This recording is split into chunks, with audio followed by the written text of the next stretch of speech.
Je suis Ahmed Ouattara, je suis doctorant en intelligence artificielle et vision par ordinateur. Je travaille dans le cadre d'un projet européen qui se nomme RoadView, qui vise à améliorer la conduite des véhicules autonomes dans des conditions météo dites dégradées.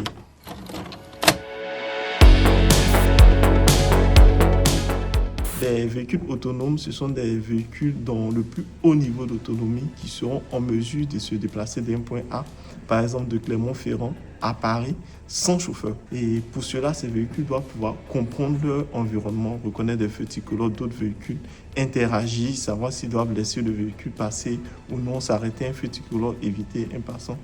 Et ces véhicules sont soumis aux aléas de la météo qui peut changer de façon brusque. On peut avoir une pluie intense, un brouillard ou de la neige. Et ce type de conditions météo vont affecter la visibilité de la scène. Et donc, dans mon travail, c'est comment ces véhicules autonomes comprennent leur environnement du point de vue de la météo et adaptent leur conduite en fonction.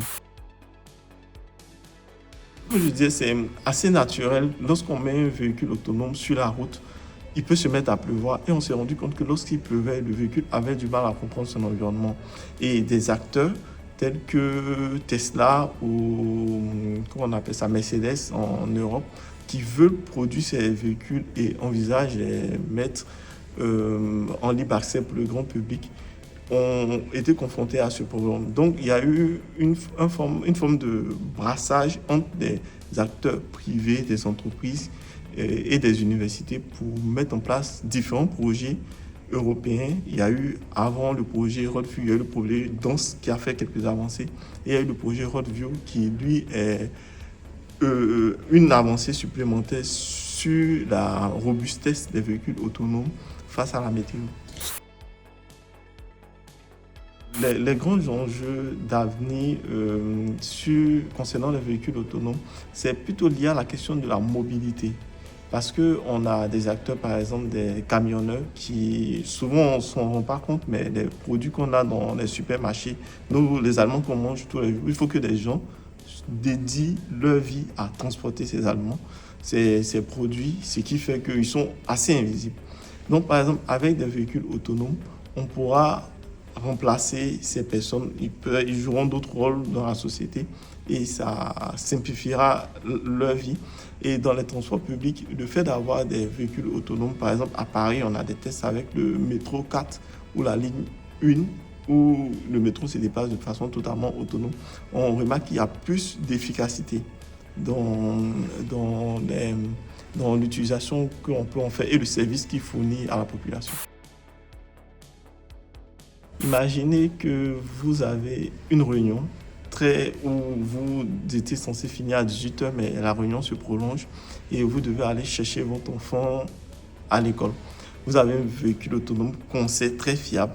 Le véhicule autonome pourra aller chercher votre enfant à votre place et vous pourrez continuer votre réunion sans souci. Ou imaginez que vous revenez d'un voyage, vous avez oublié quelque chose à Paris. Le véhicule autonome peut aller chercher l'objet et vous le ramener. En fait, il va réellement faire un réel bouleversement dans la société. C'est assez difficile d'imaginer toutes les applications qu'on pourra en faire, mais c'est sûr qu'avoir des véhicules autonomes, totalement autonomes, qui fonctionnent très bien, c'est quelque chose qui peut avoir un intérêt majeur. Si j'avais une baguette magique, je crois que le point sur lequel c'est l'interaction entre le véhicule autonome et les humains. Au fait, lorsque les humains se déplacent, il y a beaucoup d'interactions qui sont tacites. Par exemple, lorsque vous êtes à un embouteillage, vous pouvez décider de laisser passer un autre chauffeur. C'est assez tacite, vous remarquez qu'il vient. Le véhicule autonome, c'est quelque chose d'assez difficile pour lui parce que lui, il est assez strict. Il a des règles, il respecte. Donc, je crois que quelque chose qui pourrait constituer un véritable coup de pouce pour les véhicules autonomes, c'est de pouvoir saisir des interactions humaines. C'est quelque chose d'assez difficile à exprimer. Mais par exemple, lorsque vous marchez dans la rue, vous pouvez ou constater que quelqu'un est plus pressé que vous, de façon tacite, sans communiquer verbalement, vous laissez la personne vous dépasser. Il y a beaucoup de non-verbal ou de non-exprimé dans les interactions humaines que les véhicules autonomes, pour l'instant, n'arrivent pas à saisir. Et donc, leur utilisation telle qu'on fait des routes dédiées, un peu comme pour les bus, pour certains bus qu'on peut voir à Clermont, de sorte à ce qu'ils ne soient pas trop en interaction avec les humains.